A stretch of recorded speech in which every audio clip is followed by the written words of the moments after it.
Top of the evening from the bottom of the world. It's the Push Project, Day 4.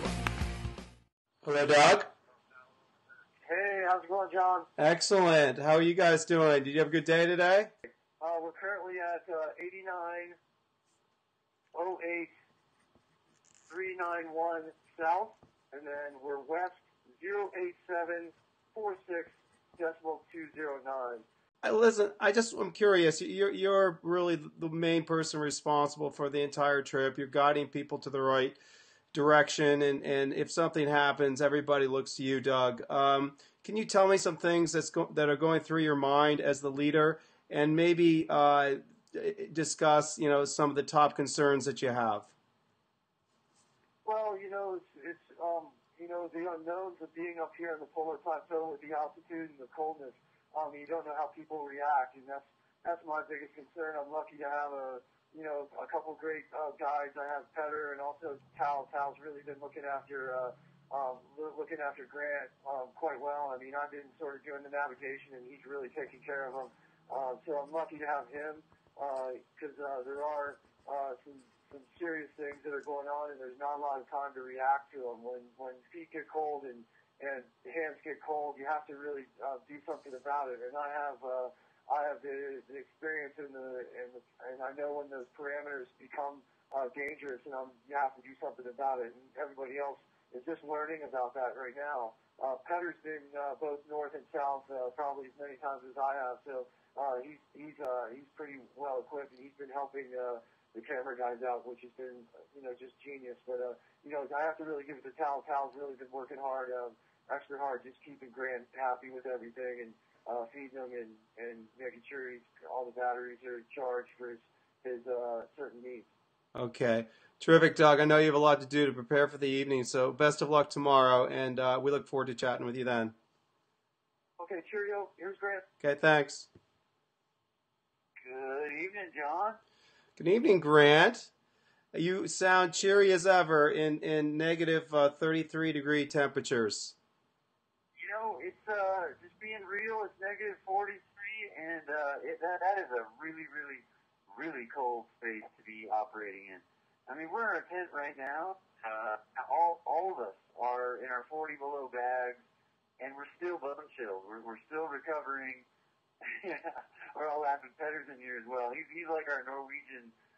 He's like a superhero. He walks around and he's got wool gloves, wool mittens, while the rest of us have these big down mittens, and he swears by them. And so we're in our down bags, and Petter's just in his ski gear right now, sitting in the tent with us.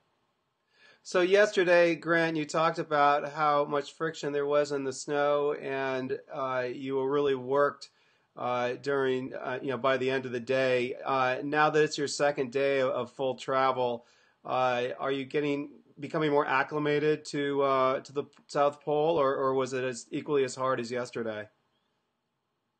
Two answers to that. The first answer is equally as difficult, and the second answer is the longer answer. I've trained for this, worked hard in the training to prepare for what I was going to have coming up here, and I did that. I was very lucky, and I have been very lucky to have the support of two incredible, huge friends of mine, Drs. James and Caroline Lynch, with Spine Nevada. And Spine Nevada is a facility that allows me to go and work with my physical trainer, Tyson Mollet, superstar, incredible trainer who helps me with my therapy, my recovery, and I've also had the opportunity through the High Fives, which I'm really excited to talk to you about the High Fives Foundation.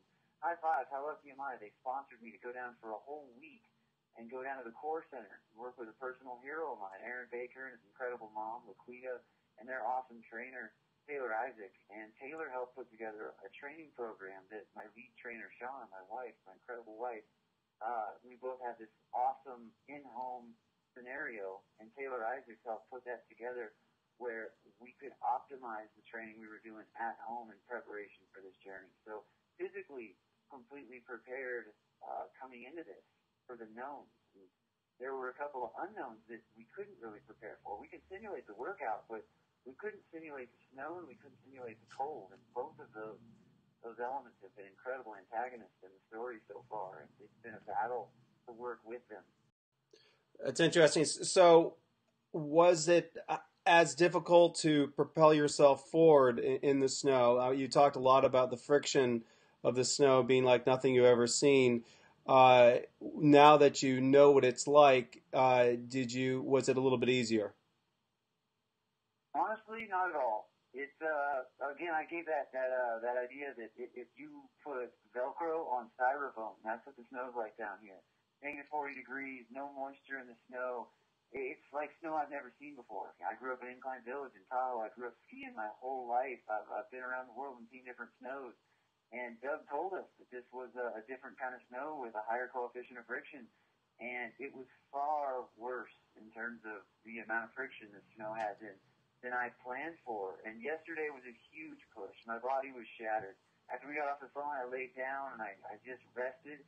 And I think I'm pretty lucky in that I've got an awesome ability to recover quickly. I lay it down, I can pick it back up the next day, and ironically, I feel like I get a little stronger. And maybe I'm manifesting that. I just put that out there that this is what I got to do. And today it was equally difficult. I'd love to say I was 10 times stronger and we put down 100 miles, but it was the same snow, and it was incredibly tough to get to that 5-mile mark that we got yesterday. And to go a half mile further was the accomplishment of the day for me. And so, yeah, equally difficult. But I tell you what, I do get stronger every day. And even though I wake up sore, I wake up feeling like there's zero injury and there's there's nothing about the intensity of the workout that's outside of the scope of what we've trained for. What did you learn yesterday that you applied today that helped you? Oh, great question.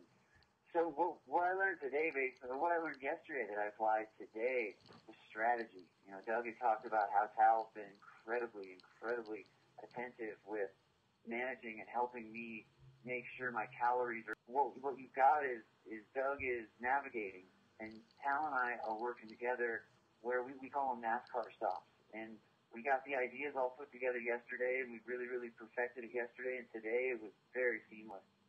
And what they are, the NASCAR stops, when I'm ready to eat, which I've got a very fast metabolism, and I run right on that edge of not having enough food all day long because it's so difficult to get food in your mouth. It's -40, your face is covered in ice.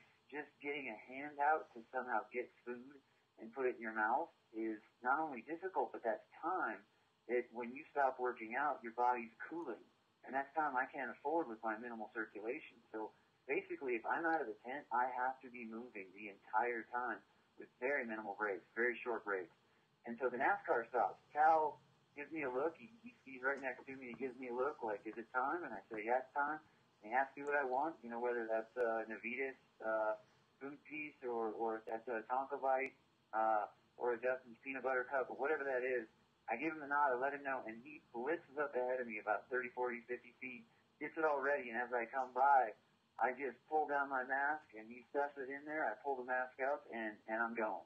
So it's like pit stops on a NASCAR race where Tal just keeps me moving, just keeps it going. And whenever we do stop, Tal's right there. He's got my big puffy down, and it just keeps the team going in the direction of the pole. I mean, truly, every single inch that I cover is an inch closer to the goal, to the mission, to this the destiny of this expedition. And we're on day 3, and I already can feel the excitement of what that's going to be like as we get closer to this goal. What an awesome experience to be here and face the challenges that we are and to overcome them. That's what it's all about.